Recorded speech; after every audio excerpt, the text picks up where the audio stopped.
Hola amigos, espero que se encuentren muy bien donde quiera que estén. Sean bienvenidos una vez más a su canal KPBC. Yo soy Cape y el día de hoy les voy a contar 3 historias relacionadas con la aviación. Sin nada más que añadir, comenzamos. La primera historia se remonta al siglo pasado. La tensión que existía entre la Unión Soviética y Estados Unidos al término de la Segunda Guerra Mundial se convirtió en una verdadera competición entre ambas potencias, para convertirse en los líderes del nuevo mundo establecido. Y dentro de ese complicado equilibrio, desarrollar nuevas tecnologías se convirtió en un factor importante fundamental para ambos países, centrando todo tipo de esfuerzo por demostrar quiénes eran mejores. Durante la Segunda Guerra Mundial, Rusia desarrolló una gran cantidad de navíos capaces de transportar tropas, suministros y vehículos a gran velocidad sobre el agua, conocidos como ecranoplanos. Existían varios modelos, pero solo un KM que sobresalía por su enorme tamaño. Conocido como el Caspian Monster, el gigantesco ecranoplano fue diseñado en 1975 por el ruso Rostislav, un prominente desarrollador de buques y vehículos soviéticos, con el objetivo de construir un híbrido entre barco y avión que sirviera para eludir radares y trasladar gran cantidad de tropas, tanques y armas de un lado a otro durante la Guerra Fría. Este avión experimental recibió su apodo de la CIA, cuando las fotos de un satélite espía mostraron a este gigante avión con las letras KM estampado en las alas. Lo llamaron Caspian Monster, sin saber que las letras en realidad significaban nave prototipo. El ecranoplano podía viajar a 500 km por hora y transportar una carga de hasta 600 toneladas. Estaba equipado con 8 motores en la parte frontal que permitía impulsarlo inicialmente a gran velocidad y otros 2 en la trasera, situados en la gigantesca cola, para luego mantener esa propulsión sin necesidad de los motores delanteros. El monstruo del mar Caspio era un híbrido de 286 toneladas y 73 metros de largo, que utilizaba un cojín de aire que le hacía levitar sobre el agua. Construido como parte del programa soviético WIG, fue el único ecranoplano de clase Lung que se completó y equipó con misiles supersónicos. El gigantesco avión no volaba como lo hacen los aviones normales. En lugar de eso, básicamente flotaba sobre la superficie del mar y lo hacía a velocidades excepcionales. El proyecto logró plantear diseños asombrosos, pero las desventajas eran tales que acabaron por hacer inviable su uso masivo. La tecnología planteada en el ecranoplano KM fue la del efecto suelo. Los aerodeslizadores sirvieron de inspiración para el diseño del ingeniero ruso, que durante la década de los 60 logró que su proyecto atrajera el interés de la Unión Soviética. Aquellos diseños trasladaron el concepto de los aerodeslizadores para que se aprovechara el llamado efecto suelo. A través de este fenómeno aerodinámico era posible que al alcanzar el avión suficiente velocidad, el diseño del mismo pudiera mantenerlo a poca altura del agua, como sustentando sobre un colchón de aire, pero alcanzando velocidades fantásticas, haciéndolo levitar a una altura de 3 metros sobre la superficie del mar. El ecranoplano pretendía tener las ventajas de un barco y del avión. Su mayor ventaja es que era capaz de correr o volar mucho más rápido que un barco, no tanto como un avión, pero llevando más carga que este y con menos gastos de carburante. También era capaz de volar no solo sobre el mar, sino sobre superficies heladas o sobre planicies sin obstáculos, motivo que propició el interés de la Unión Soviética. Por último, tenía la ventaja de que al volar tan bajo no podía ser detectado por los radares navales ni por el sonar aéreo, ventajas que le permitirían atacar con gran rapidez gracias a su alta velocidad. Tras las primeras pruebas se vio que aquel gigante tenía serios problemas. Por ejemplo, por su enorme tamaño requería enorme mantenimiento. Los motores continuamente terminaban afectados por el agua del mar y otros objetos que podían interferir en su operación. El problema, sin embargo, estaba en que su operatividad era limitada, al carecer de la autonomía del barco y de la libertad de movimiento del avión, motivos por los que solo se usó en el mar Caspio. Además, su diseño era muy complejo. La forma del casco era crítica y debía ser estable longitudinalmente. El despegue resultaba muy difícil. En primer lugar, se debía conseguir una alta velocidad para dar el pequeño salto que le situara a una altura eficaz para el efecto suelo, para lo que necesitaba una potencia adicional a velocidades de más de 200 km por hora, lo cual era más complicado cuando había oleaje. Pero lo peor era que el pilotaje resultaba ser muy delicado, motivo principal por el que su desarrollo fue abandonado. Un ejemplo de esto fue cuando se estrelló por un error del pilotaje, cuando ante una ráfaga de viento se desestabilizó el aparato. El piloto reaccionó instintivamente como lo hubiera hecho en un avión, ganando altura, pero de inmediato perdió la sustentación del efecto suelo y se precipitó al agua.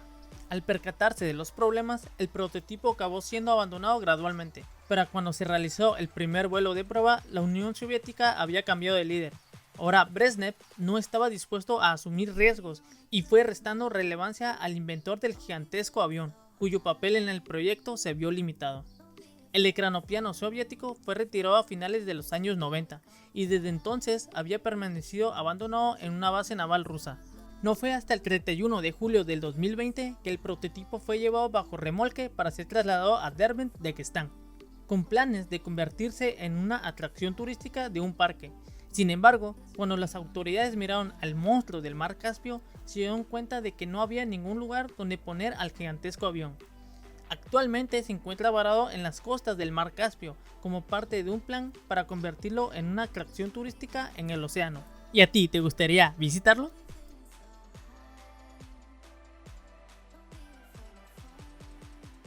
Número 2. El jugador que derribó un avión de un pelotazo.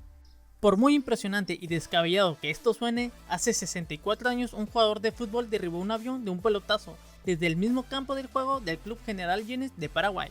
Roberto Fidel, de 16 años en aquel entonces, fue el protagonista de esta interesante anécdota.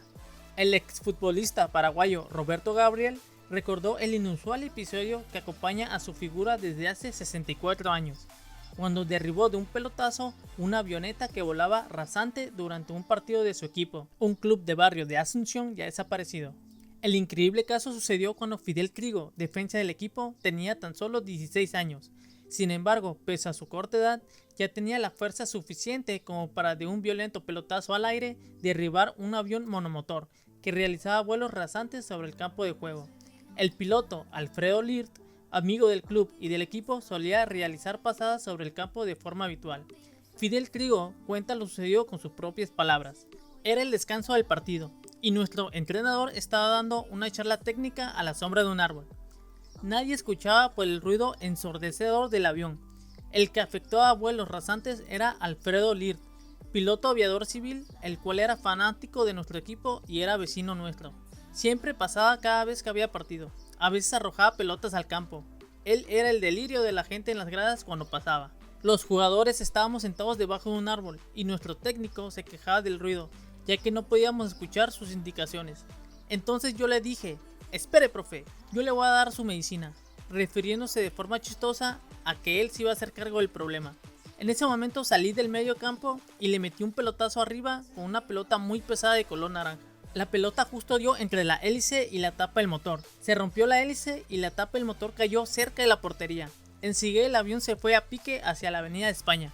El accidente provocó una estampida del público. Los jugadores y hasta los árbitros fueron a la carrera a ver el desenlace de la caída, a unos 500 metros más allá del impacto. La aeronave en cuestión era una Cap 4 Paulistinha, fabricada en Brasil y con mucha similitud al Piper Club de fabricación norteamericana, con un motor de 90 HP y hélice de madera.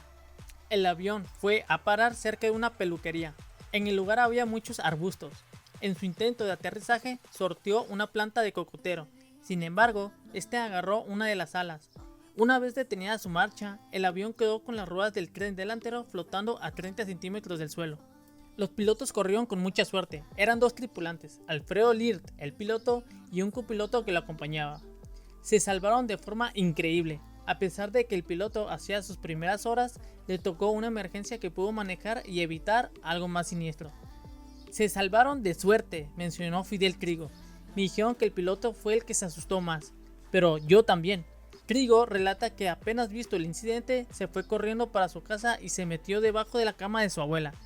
Los pilotos fueron auxiliados y días después aparecieron en uno de los entrenamientos para saludar a los jugadores, quedando así cerrado este accidente aéreo futbolístico sin precedentes. También, para abonar lo increíble del caso, resta añadir que el partido no fue suspendido, sino que luego de comprobarse de que no hubo heridos de consideración, todos los protagonistas retornaron a la cancha para proseguir el partido. Sin embargo, Fidel se quedó en su casa muy espantado. El piloto y el copiloto fueron a su casa para tranquilizarle. Lo trajeron para la cancha y jugó. Su equipo resultó ganador del partido. Sin duda alguna, una hazaña digna de recordar, pues es la única persona hasta la fecha que puede presumir de haber derribado un avión con un pelotazo.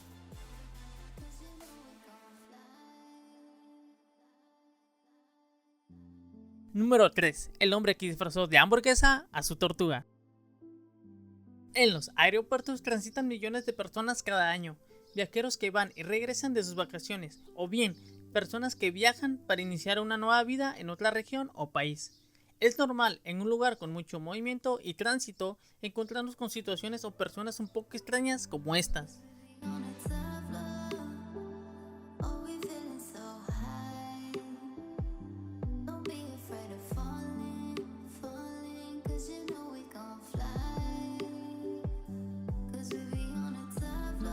O bien, también nos podemos encontrar algunas situaciones chistosas como esta.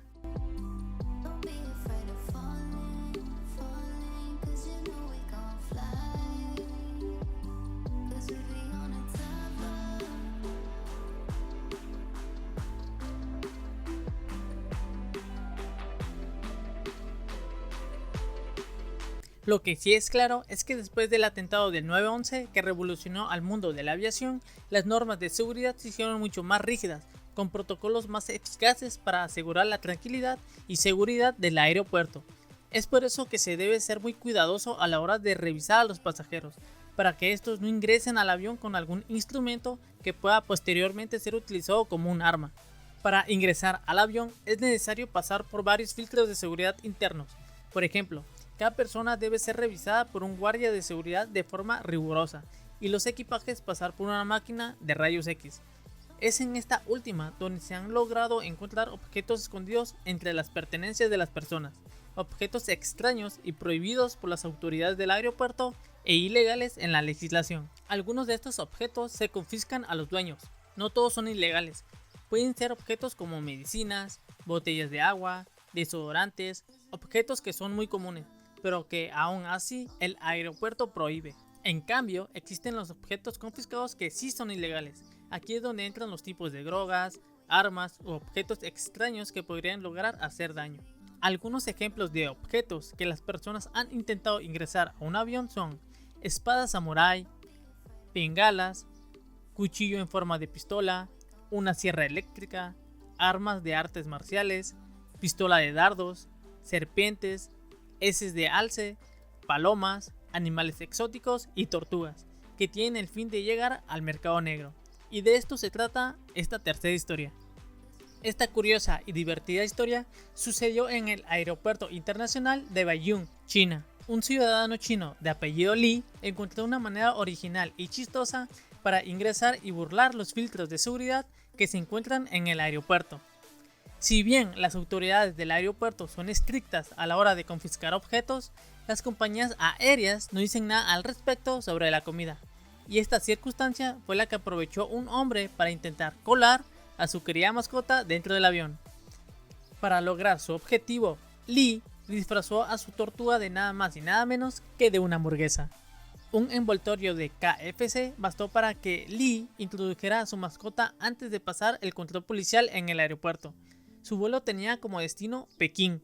El primer filtro lo había pasado sin ningún tipo de problema, pero cuando pasó a través del arco de seguridad, los rayos X detectaron algo extraño. En el interior de la caja de hamburguesas que iba dentro de una bolsa de papel, algo se movía. El personal del aeropuerto pronto reconoció la peculiar silueta que reconocieron como una tortuga y pidieron a Lee que abriera su equipaje.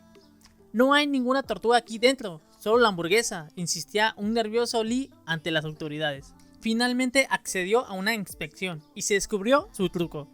Lee explicó que él solo quería viajar con su amada tortuga y que no la quería dejar sola durante los días de viaje. Es por eso que planeó un método para esconderla y poder pasar los filtros de seguridad. Al final del día, Lee pudo continuar con su viaje, pero tuvo que dejar a su amada tortuga encargada con un familiar. Suerte para la próxima, amigo. Bueno amigos, hasta aquí llegó el video de hoy.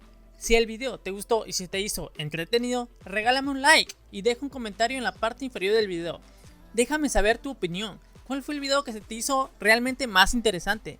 No olvides suscribirte al canal. Ya casi llegamos a la primera meta de 1000 suscriptores. Sin nada más que añadir, me despido. Recuerden, yo soy Capi y nos vemos a la próxima.